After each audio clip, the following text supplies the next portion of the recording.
want to do this one? I'm just mixing shapes. I like it. I like it.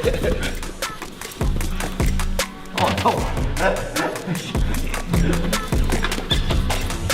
I'm going to do that same one. Oh, Dad knows to be listening. Probably some super high level guy, so it's exactly what I expected. I've been known Paddy like at least 10 years. I've seen him fight enough. I know what he's all about. He's very, very good. I would say I'm impressed, but I was impressed anyway. That's what I was expecting.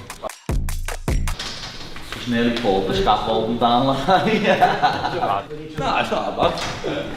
When you let go of it, it's Somewhere it's up in it. Not gonna get it to move. I always try and line my hand. It's hard for him to start to move my hand up, move my hip back to my hand. It's hard for that to go. At least this gym warms up like next gym.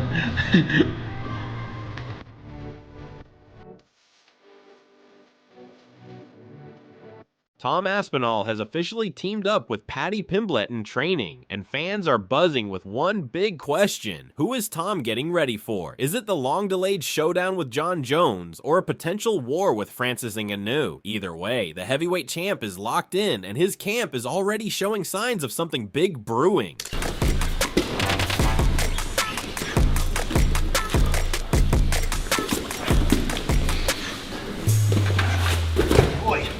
Big suit. No, it's nice that.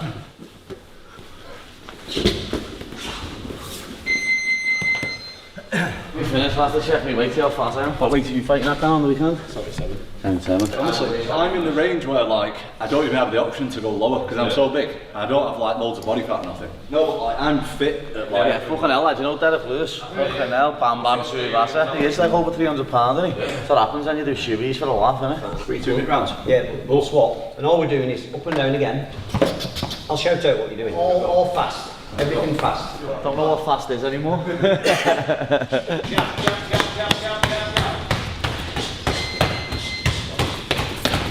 Tom Aspinall isn't someone who waits around hoping things will fall into place. If there's one thing that's been clear throughout his rise in the heavyweight division, it's that he doesn't sit still, and this training camp is proof. With no official opponent announced yet, Tom is still going full speed ahead, and now with Paddy Pimblett by his side, things have gotten even more intense.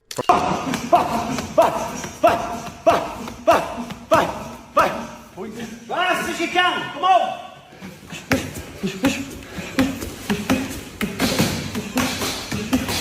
From the moment you step into the gym, you can see it's all business. Tom's sparring sessions are no joke. He's been going rounds with guys who match his size and strength, throwing fast combos and slipping counters like a welterweight. There's no easing in. These are hard rounds. You can hear the sound of leather smacking flesh and the occasional coach yelling instructions while Tom keeps the pressure on. Every round looks like a real fight.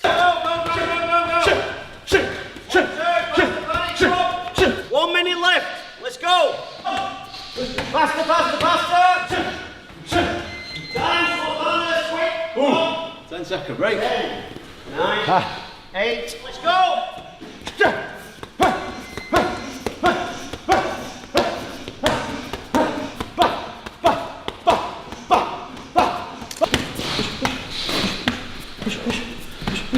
Switch stances now, southpaw, jab, jab, jab, jab, jab, jab, jab, jab, jab, jab, jab, jab,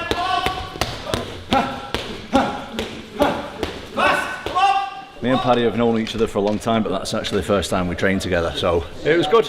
He's obviously a very high-level guy himself. Good stuff, I really enjoyed it. Yeah, nice sweat on, lad. Probably what I needed at the minute. Sweaty alcohol. Then there's shadowboxing. It's not just about warming up, it's a rhythm drill for Tom. He moves with intent, light on his feet, eyes locked forward, working angles and striking combos over and over again. It's clear he's trying to tighten every piece of his movement. The way he's flowing through different positions shows just how much time he spent drilling these motions into muscle memory.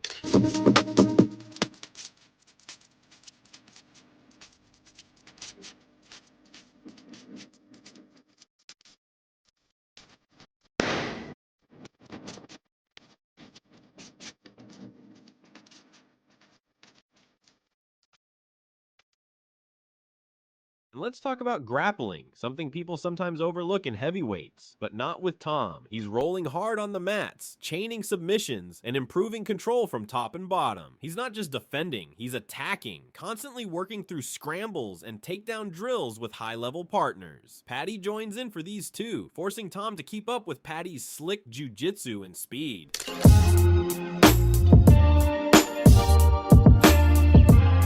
It's your first session back since holiday. Yeah. Done a few runs on holiday, like, but Nice start with Tom. I was playing water polo most days. Water polo was getting competitive in the pool, lad. Very competitive. But yeah, first like bit of MMA training I've done in like 2 weeks.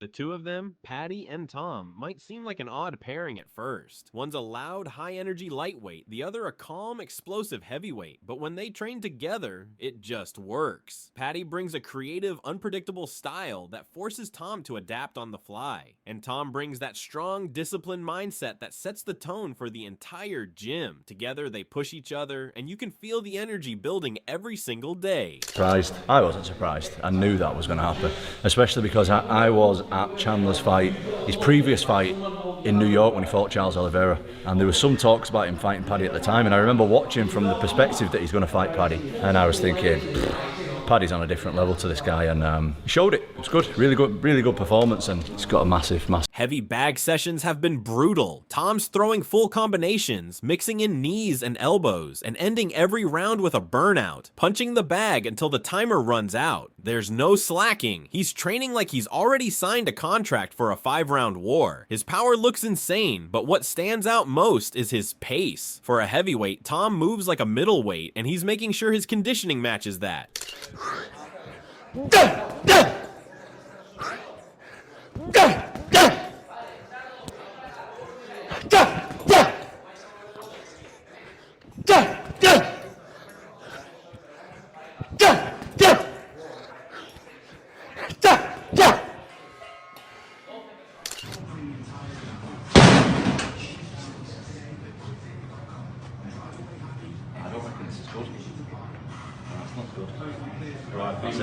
On top of all that, there's the running. Long distance runs in the morning, sprints in the afternoon. He's doing it all. Whether it's hill work, treadmill sprints, or even the 40-yard dash, he's pushing his lungs and legs to the limit. And then there's strength and conditioning, where he's doing explosive lifts, resistance training, and mobility drills to stay strong without losing his flexibility. We don't like that.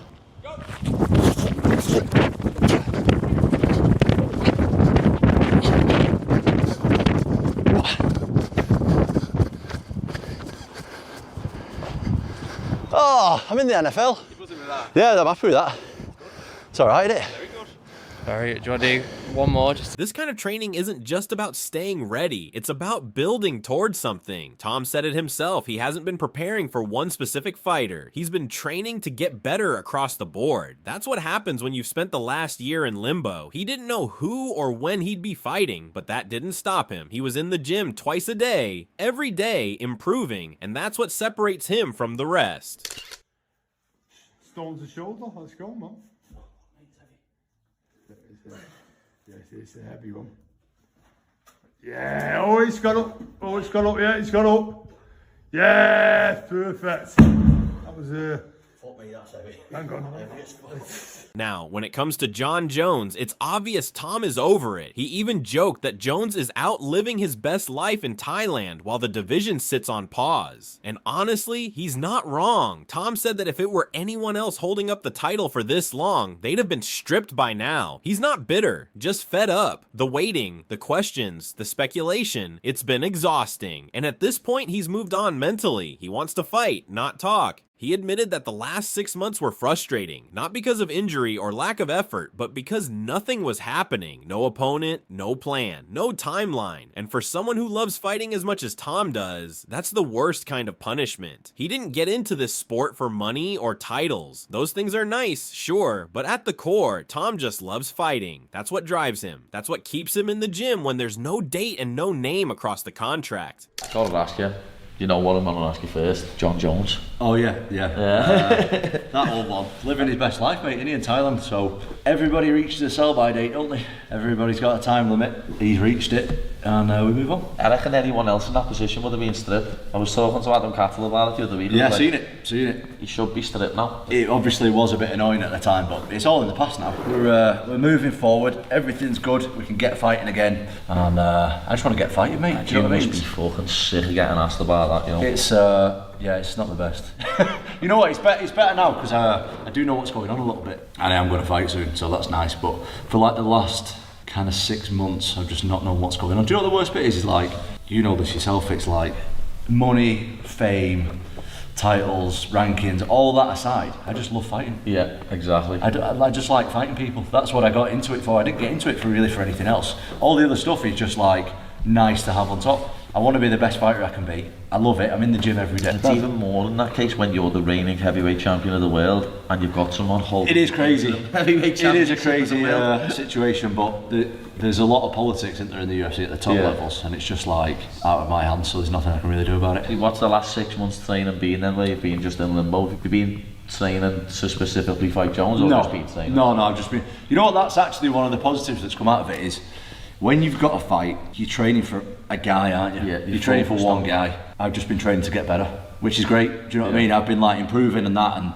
I'm someone who's in the gym constantly anyway. Like, I'll train twice a day if I've got a fight or not. Obviously the intensity increases if I do have a fight soon. When I seen you at that UFC. And then there's Francis Ngannou. That name keeps floating around too. Even though Francis is doing his thing in boxing and PFL, there's always a chance he returns for one big UFC fight, and if that happens, Tom's name will be at the top of the list. It's a fight fans would love to see: raw knockout power against speed, technique, and movement. It'd be the ultimate test for both guys, and Tom knows it. That's why he's staying ready for anyone. Whether it's John Jones, Francis Ngannou, or a new challenger altogether, Tom Aspinall isn't waiting anymore. He's building, improving, and evolving. With Paddy pushing him in camp and a fire still burning inside him, the heavyweight champ looks more dangerous than ever. There will be some news, there will be an announcement. Just stick around and you'll see. And what about Francis Ngannou? You having him? You want some? I've said plenty times, the rain is really coming down on us here. The day that I start ducking out of fights and turning opponents down and stuff like that is the day that I'm going to retire. So, as I've always said, and you can ask any promoter I've ever worked with, any guys at the UFC, I'll fight anyone, I'll fight anytime, and I'll fight anywhere.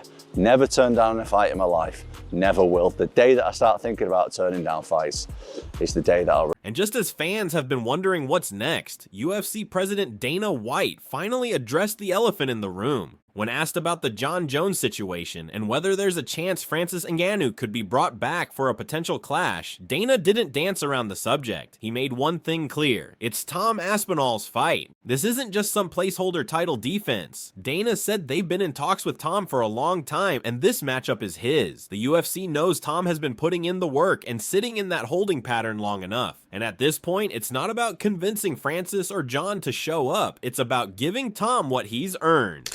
Obviously, you know, this John Jones thing is what a lot of people are talking about. I wonder, is there anything that PFL or Francis could do to make that a realistic option for you guys, or are you fully focused on Aspinall? Yeah, it's Aspinall's fight. I mean, we've been talking to this kid forever about it, and it's his fight. Listen, you can't make people fight. If John doesn't want to fight, can't make him fight. We can try to make him fight. We can throw things at him that inspire him to want to fight, but we'll figure it out. As for Jon Jones, Dana didn't sugarcoat it. He straight up said, "You can't make people fight," and that says it all. If Jones isn't interested, the UFC can't force his hand, no matter how many headlines or big paychecks are on the line. They can try to motivate him, they can pitch big names or big moments, but if Jon isn't biting, they'll move on. And that's exactly what's happening now. Tom Aspinall is the active, hungry champion. He's healthy, he's ready, and he's not sitting around waiting for someone else's timeline. With Dana White backing him, the wheels are finally turning. The UFC is making it clear that it's time for Tom to headline a major fight, whether that's a unification bout or something even bigger. But it's not just Dana White backing Tom Aspinall. Even Daniel Cormier has stepped into the conversation, and his take adds another layer to all of this. Recently, DC broke down what's really going on with Jon Jones. And you can tell he's over it too. The delays, the back and forth, the tweets, the drama, it's all starting to wear thin, even for those who've been in the fight game forever. Cormier made a point that hit home. If you're the greatest, then you go and fight the next guy. That's how every great champion has cemented their legacy, by stepping up, not stepping aside. But Jon Jones right now is doing the opposite. While the next wave is rising, Jon is still trying to stay in control without actually fighting. Show me someone who acted like this in their final chapter. Show me someone who refused to play it forward. In terms of playing it forward, I think he means go and fight the next guy. And if you get past the next guy, then it's still your time. But if you don't get past the next guy, as with every other thing in sports, there's always a moment where the new breed kind of comes in and they surpass the old breed. Jon Jones knows that better than anybody. He has surpassed the new breed and the old breed multiple times over the course of his career. And Tom Aspinall is that next wave. He's not just another name in the rankings. He's the interim champion who's crushed everyone in front of him. He's the guy who trains nonstop, who doesn't wait around, who's ready to prove himself against the best if only the best would show up. Cormier even said that Jon is making a mockery of his own legacy by not passing the torch properly. He's beaten legends from every era, sure, but greatness isn't just about what you did in the past. It's about whether you're willing to face the future. And right now, the future is Tom Aspinall. And his run as world champion. He's one of the greatest champions of all time. He's beaten everybody. He went through the old guard, meaning he went through Vitor, he went through Shogun, he went through Rampage. He literally put all those guys in the rearview mirror, and then he moved on, and he hit Rashad, and then he hit Gustafsson, who was a new guy. Then he hit me, who was a new guy. Then he hit Anthony Schmidt, who's a new guy, and Thiago Santos, and Dominic Reyes. He hit them all. He put everybody back. Then he goes to heavyweight, beat Cyril. Then he went and put the old guard back with Stipe. He's beaten all of them. He's been constantly pushing back that next wave of challenger. But there's one more wave, because no matter how many times you've done it before, there's a real possibility that at some point Tom isn't asking for handouts or waiting for the UFC to force anything. He's in the gym every single day, sparring, grappling, shadowboxing, and grinding his way to that moment. He's earned the next big fight, and more voices in the MMA world are saying the same thing. Whether it's Jon Jones or someone else, Tom's ready. But if Jon wants to go out as the true GOAT, then it's time to step in and face the new king in waiting. Otherwise, the moment might just pass him by. Let us know in the comments, do you think Jon Jones is protecting his legacy or running from the next era?